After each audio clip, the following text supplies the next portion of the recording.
Assalamualaikum warahmatullahi wabarakatuh. Alhamdulillahilladzi arsala rasulahu bil huda wa dinil haqq liyuzhirahu ala dini kullihi walau karihal musyrikun. Wassalatu wassalamu ala asyrafil anbiya'i wal mursalin sayyidina wa maulana Muhammadin wa ala alihi wa sahbihi ajma'in. Amma ba'd. Pertama-tama para peserta webinar yang saya muliakan, syukur alhamdulillah kita panjatkan kehadirat Allah Subhanahu wa Ta'ala bahwa pada malam hari ini kita dapat bertemu dalam acara Tabligh Akbar yang dilaksanakan oleh pengurus Angkatan Muda Bima. Memang mereka ini luar biasa kegiatannya. Sampai pada hari ini kegiatan mereka adalah Tabligh Akbar Internasional yang mengundang para pakar yang berasal dari luar negeri, terutama dari negara jiran Malaysia. Baik, terima kasih banyak atas kepercayaan kepada saya pada hari ini, pada malam ini untuk menyampaikan tema Merdeka dari Pandemi dengan Berislam secara Kafah. Saya kaget tadi waktu dihubungi, katanya karena ada narasumber yang berhalangan dan saya tidak mempersiapkan bahan ini secara baik, tetapi mudah-mudahan saya bisa menyampaikannya secara mudah sehingga dapat difahami, dapat diserap oleh para peserta webinar pada hari ini. Saya ingin melihat lebih awal bagaimana Islam kafah itu sebenarnya. Istilah kafah itu diambil dari sebuah ayat yang menyatakan udhulu fis silmi kafah, masuklah ke dalam Islam itu secara kafah. Sekarang persoalannya yang kafah itu apa? Kalau dilihat dari sisi ajarannya, maka agama Islam itu adalah sebuah agama yang memang ajarannya itu disebut oleh para ulama syamil. Islam dinun syamil. Dinun syamil itu adalah agama yang komprehensif. Agama yang komprehensif itulah disebut Islam kafah. Yang kedua, Islam itu disebut oleh para ulama sebagai shalihun likulli zamanin wa makanin. Baik untuk seluruh zaman dan waktu, tempat. Karena itu maka Islam itu disebut kafah karena ajarannya yang syamil, yang komprehensif. Kemudian Islam itu bisa diamalkan, bisa dipraktekkan, bisa diberlakukan di tempat manapun dan di waktu kapanpun. Mari kita lihat salah satu ciri dari Islam yang kafah itu adalah Islam itu memiliki karakteristik ajaran yang terdiri atas 3 ajaran pokok. Yang pertama adalah disebut akidah, yang kedua disebut syariah, kemudian yang ketiga disebut akhlak. 3 aspek dari ajaran Islam ini, 3 unsur dari ajaran Islam ini tidak bisa diabaikan salah satu dari yang lainnya. Maka Islam itu harus mencakup 3 aspek itu, aspek akidah, aspek syariah, dan aspek akhlak. Islam tidak hanya mementingkan akidah, tetapi juga mementingkan syariat.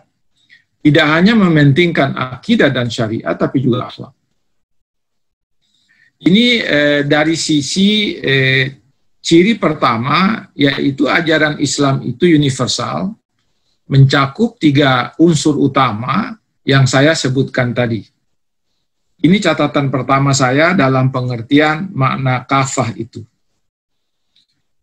Kemudian, 3 prinsip atau 3 unsur yang terkandung dalam ajaran Islam itu terimplementasi dalam 4 hubungan. Ini syamilnya, kafahnya ajaran Islam itu, bahwa ajaran Islam itu terimplementasi dalam 4 dimensi kehidupan manusia. Yang pertama, dimensi hubungan manusia dengan dirinya sendiri. Tidak bisa diabaikan hubungan ini. Hubungan manusia dengan dirinya sendiri. Kemudian yang kedua, hubungan manusia dengan sesamanya dalam kaitan dengan hubungan manusia dengan manusia. Hubungan manusia, hubungan seseorang dengan orang tuanya, hubungan seseorang dengan anaknya, hubungan seseorang dengan istrinya, hubungan dengan orang dengan saudaranya, hubungan seseorang dengan semua manusia, baik yang punya hubungan dekat dengan dia maupun yang tidak. Nah, itulah yang diistilahkan oleh sebagian orang ukhuwah basyariah tadi itu. Ukhuwah wataniyah, ukhuwah basyariah itu dalam kategori mengimplementasikan Islam dalam konteks kafah yang lebih luas.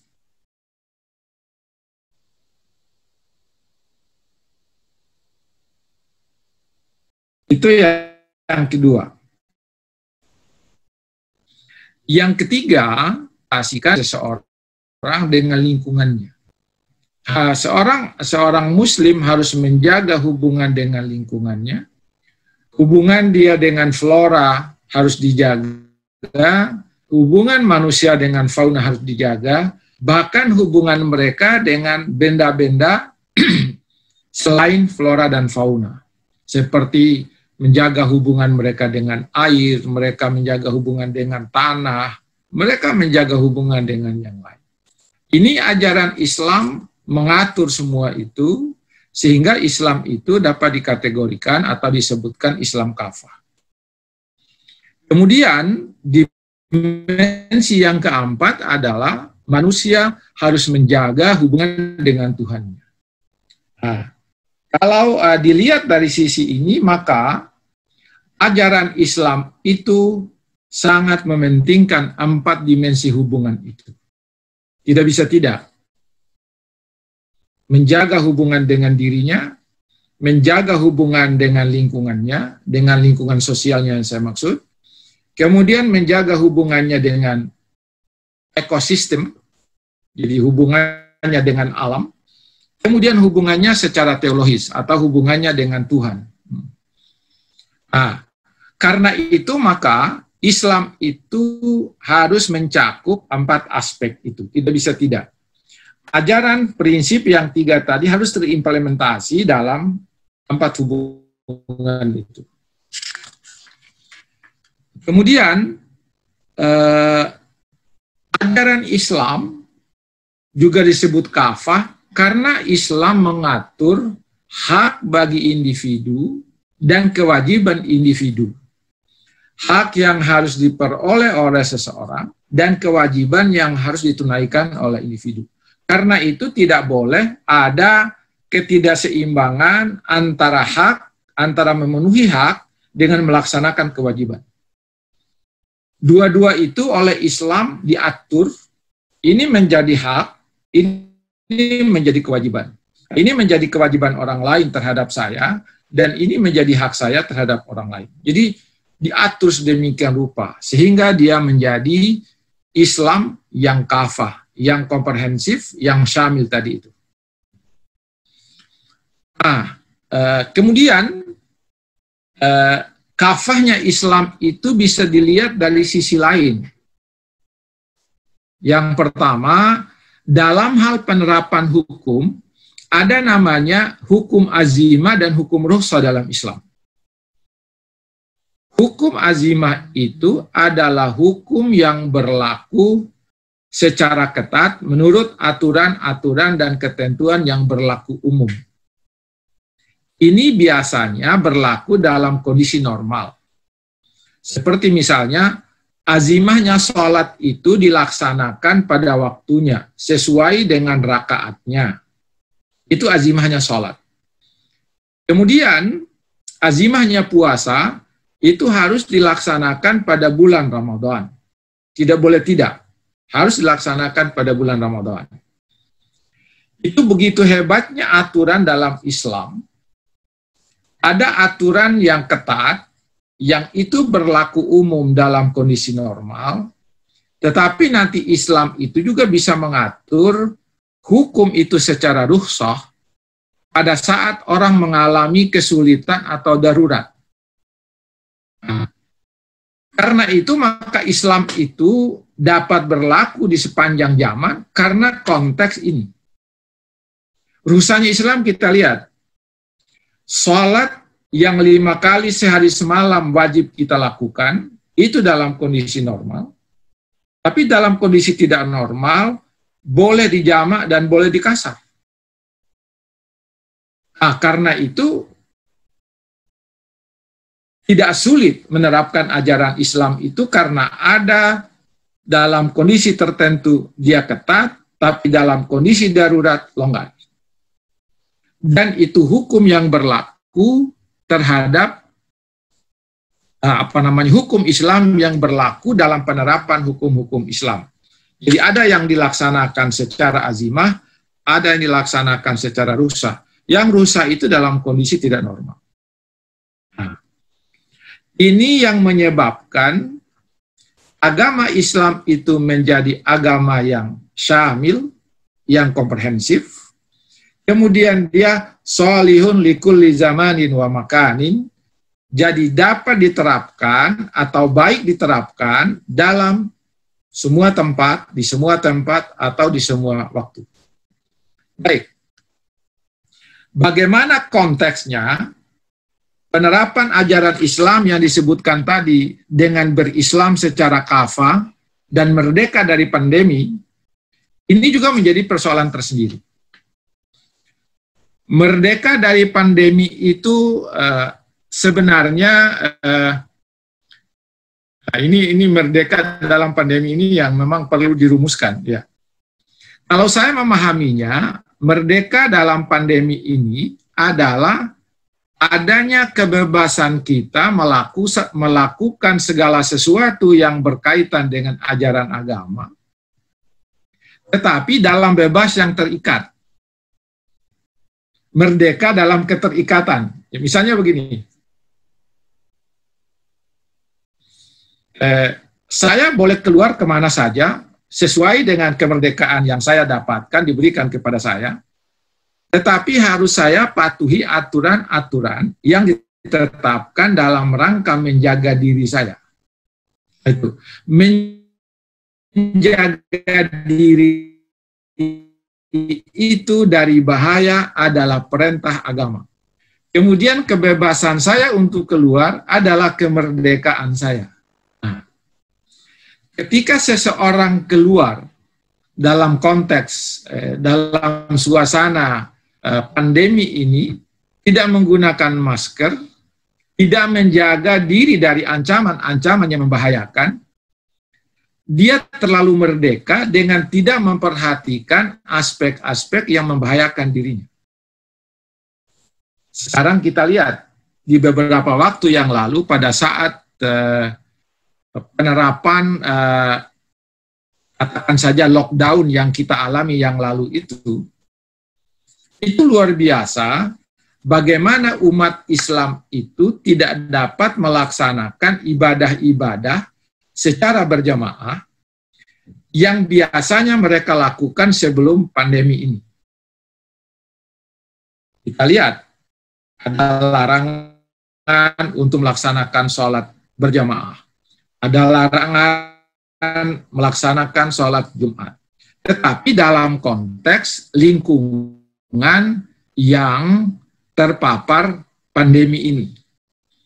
Nah, Karena itu maka merdeka dari pandemi ini sebenarnya orang dapat melakukan kegiatannya, dapat melakukan aktivitasnya sehari-hari secara merdeka, tetapi merdeka dalam keterikatan dengan aturan-aturan protokol kesehatan yang disampaikan oleh para ahli kesehatan. Karena apa?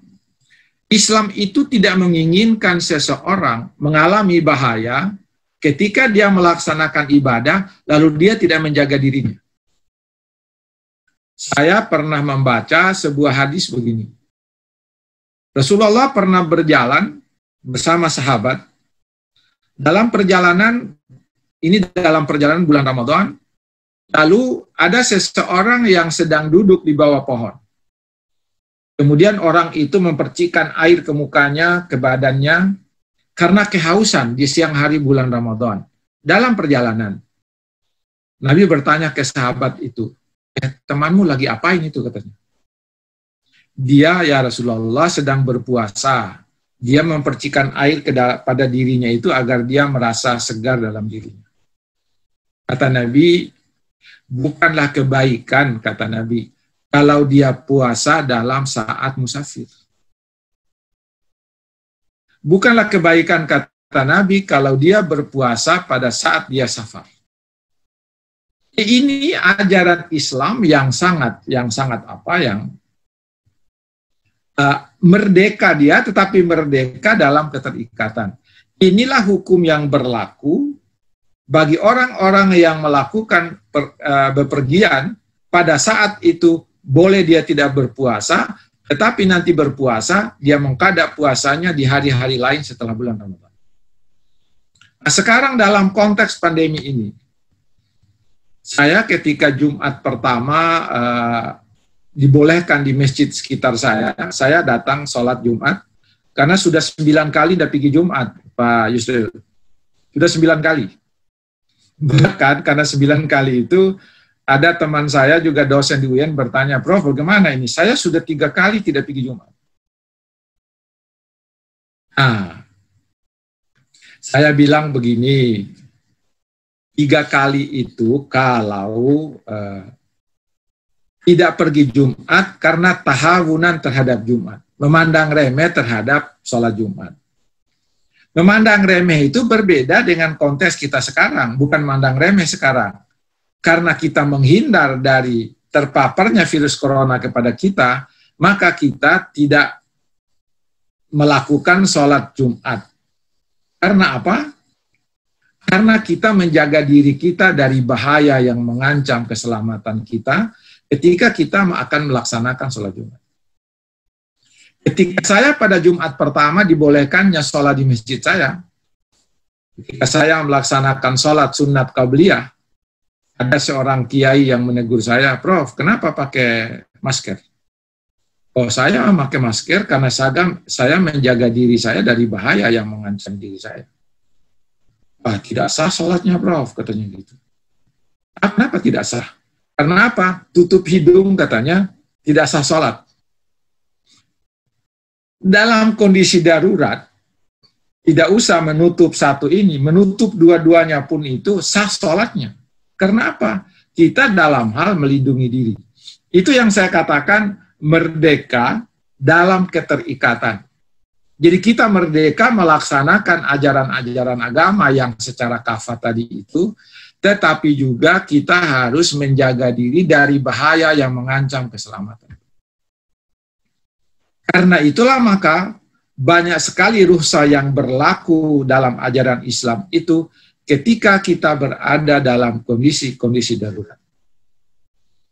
Nah, ada juga orang yang memandang bahwa apa COVID itu katanya itu. Kenapa kita takut sama COVID?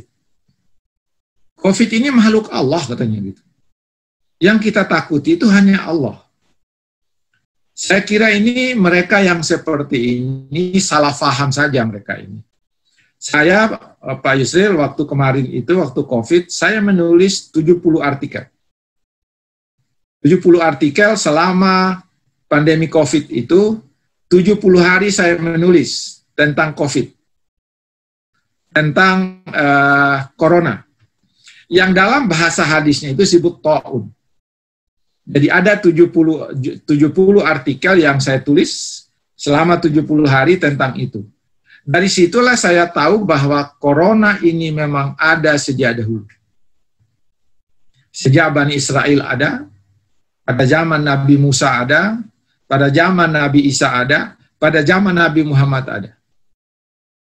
Kemudian yang saya ingat, ketika Aisyah mendengar ucapan Rasul, kata Rasul kepada Aisyah, "Ya Aisyah, saya khawatir umatku nanti punah gara-gara 2 penyakit." Kata Nabi, penyakit ta'nun dengan ta'un. Penyakit ta'nun itu penyakit pes, penyakit ta'un itu corona. Lalu Aisyah berkata, "Ya Rasul, ta'nun itu saya sudah tahu, tapi ta'un itu apa ya Rasul?" Nabi menjelaskan, at-ta'un itu guddatun ta'khudhuhum fi murafaqatihim, kata Nabi. Yaitu guddatun itu penyakit pernapasan, penyakit tenggorokan yang penularannya itu terjadi karena berdekatan antara satu orang dengan yang lain, murafaqah, rafiq. Saya kira Pak Yusril ingat ini, rafiq, huwa rafiki. Jadi teman saya yang selalu mendampingi saya.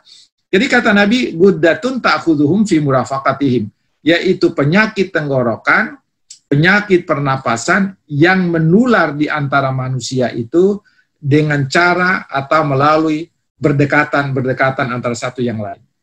Itulah sebabnya, maka dalam konteks COVID-19 ini, kita diperintahkan untuk menggunakan masker. Karena ketika kita berdekatan dengan orang, boleh jadi orang yang terpapar itu akan menularkan virusnya kepada kita, atau kita yang terpapar virus corona itu akan menularkan virus corona itu kepada yang lain. Nah, menjaga orang lain tidak terkena virus itu adalah kewajiban. Kewajiban. Orang lain menjaga agar virus yang ada pada dirinya tidak kena pada kita, itu juga kewajiban. Itu perintah agama. Perintah agama. Karena itulah maka Rasulullah SAW mengatakan kepada para sahabatnya ketika virus corona terjadi di Syam atau Syria yang sekarang kita kenal. Nah, Nabi mengatakan begini, para sahabatku, kata Nabi, wa ija sami'tum Ija samitum anna ta'un waqafi ardin la tadhulu fiha, kata Nabi. Apabila kalian itu mendengar terjadi ta'un di sebuah negeri, maka kamu jangan datangi negeri itu. Kemudian iza waqa'at ta'un fi ardin wa antum biha, kata Nabi, fala takhruju minha. Apabila engkau mendapatkan terpaparnya virus di negerimu dan engkau berada di situ, fala takhruju minha, jangan kalian keluar dari negerimu. Pesan Rasulullah itu mengandung pesan, kalau kamu keluar sementara negerimu terpapar, jangan sampai kamu membawa virus itu ke negeri orang. Kalau kamu mendatangi negeri tertentu yang terkena virus itu, jangan-jangan kamu akan terpapar oleh virus itu.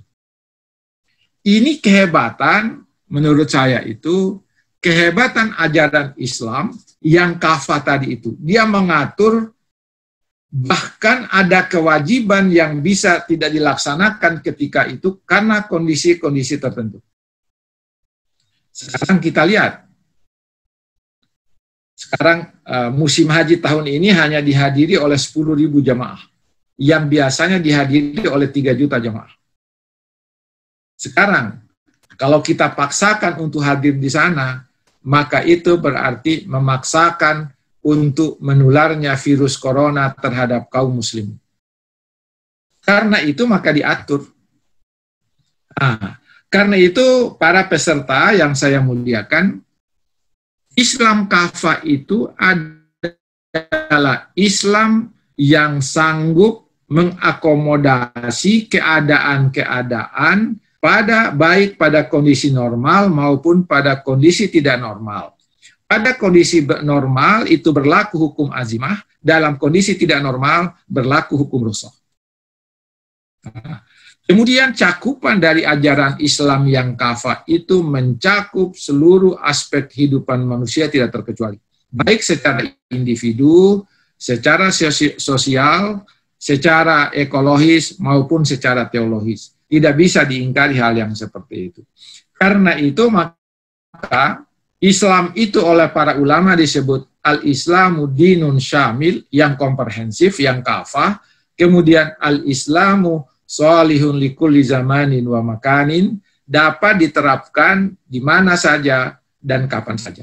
Itulah sebabnya, maka teks-teks ayat maupun hadis juga itu digunakan atau menggunakan kata-kata yang kadangkala mengandung makna yang lebih dari satu. Jadi bukan hanya makna pertama yang difahami itu, kemudian makna kedua. Kemudian kita lihat bagaimana ulama memperdebatkan lamastumun nisa.